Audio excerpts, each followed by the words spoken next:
So we all know Apple for its minimalism, white walls, clean lines, silence. But right off Broadway in downtown Los Angeles, they've really chosen a stage that's anything but minimal. A 1920s movie palace that was once called the Tower Theater.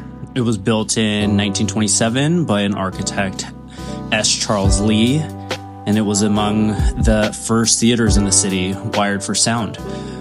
Walking inside, the shift is immediate. Ornate plasterwork, sweeping arches, and a staircase that feels almost ceremonial. It's really impressive how modern lighting now draws out every detail, highlighting the craftsmanship rather than really competing with it. And the auditorium has been transformed. Rows of velvet seats are gone, replaced with oak tables and pared back displays now. Yet the dome ceiling and the chandeliers remain gilded and dramatic.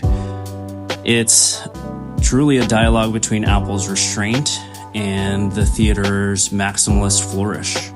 The beauty is in how the two worlds coexist, the minimal interventions, light, furniture, glass, really placed against a backdrop that is anything but quiet.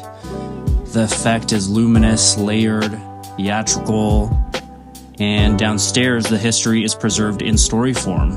Archival photos and fragments of the restoration explain what was saved, why it mattered, and how this landmark was brought back to life. It adds depth to the architecture above, making the visit feel more than just retail. Compared to a place like Hotel Perla, where interiors were softened into something residential, this space remains openly theatrical. Still a stage, but one now set for technology instead of cinema. Apple's design language here feels different, less erasure, more about context, and it's just another reminder that even most modern brands can inhabit history, and that architecture, when preserved with intention, can continue to perform for generations.